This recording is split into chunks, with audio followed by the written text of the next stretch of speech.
Good morning. My name's David Dillon, and I'm out here in Corio while the Prime Minister is out there in lovely Surf Coast looking at the multi-million dollar houses. I'm out here in the reality of what Geelong is these days.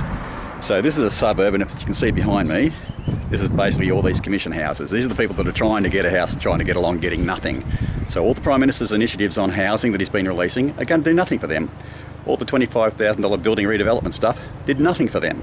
It's all going to the wealthy end of town. Now, Geelong's got 30% of its population coming from different parts of the world. We're very multicultural. And these are the people that are coming back in here as new immigrants and reoccupying these former commission houses.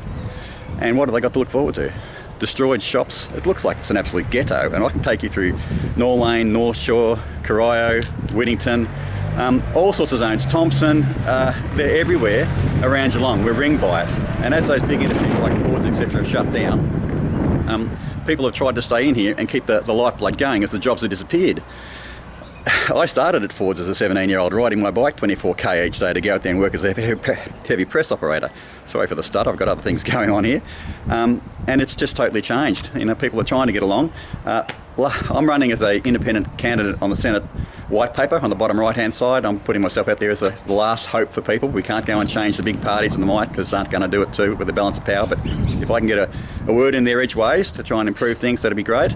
I'm actually a descendant of the World War II Prime Minister, John Curtin, which surprisingly was a bloke who did some amazing things and also brought out fantastic social change and introduced benefits for all sorts of areas that didn't harm the economy. Part of his edict was to go and say that it needed to be just and fair, the sourcing of income for everybody in the Commonwealth for their benefit and how it's distributed as well. So from my perspective in seeing the sorts of things that are going on here and in this election, I actually lodged documents 2 days ago with the Melbourne Registrar of the High Court to challenge all the pork barrelling that's happening around here, because the reality is, I don't believe under Section 51, the government, in the way it's passing this money around, those things are not within its edict. They're not allowed to do that stuff. The things they're putting money to are not in the 37 areas of activity that they're allowed to raise money for or distribute money for. So that's my challenge there. The second point is, under the actual act for this election, under Section 362, these sorts of things they're offering are bribes and inducements. And again, I'll challenge that. So this is probably part of the reason why I've become a bit of a target around the place, because last night my great big Sprinter van, that was only signed written 2 weeks ago with all my policies and proposals and the likes out there on it, somebody come along and set fire to it. So I was up at 1 a.m, getting that off the road and out of the way, and then riding my bike all the way back through the darkness to a train station, and coming in at 1 a.m. with some gorgeous people that have travelled to Geelong from around the world, from Iran, from Sri Lanka, from one poor bugger, he's from the other side of the world. He's been in Australia for 7 years on temporary visas, and he had to come back from Tasmania to go and sit an English exam here in Victoria, because both states have different rules. So he wasn't allowed to actually just go and do it as a Zoom and satisfy the fact that he could speak English to stay here with his visa. 7 years already, and they're saying, no, come back, spend all that money, get back here again in the middle of the night and have another go at it. So my point is, Mr Morrison, and you've got beside you Steph Asher, who tried to get into Corio 4 years ago and only got 1,000 votes, and you've got beside her Sarah Henderson, who was parachuted into one of those Senate roles on behalf of the Liberal Party. What have you actually done? And what are your policies going to do for everybody here? You keep working at the right end of politics, on the expensive side of town, giving all the benefits to the rich people. And I'm sorry, Mr Elbow, you've got a man that's been here in this seat for 15 years. He went to grammar school. That's a $70,000 a year enrolment fee. He picks up, $380,000 a year in salary, over $500,000 in office expenses. He's done very few things in his speeches to Parliament. He has his flights to China and his flights to Israel, and there's all these things that go on that I'm not aware of. But again, what did the people of Geelong actually get out of this? We are getting bugger all. Everything's going over the Warren Ponds Creek that I used to walk in as a kid.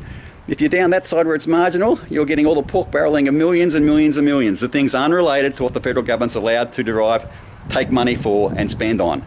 And then people here in Corio, the poorest of the poor, look at their socio-economic profiling of this place. They're in a terrible spot.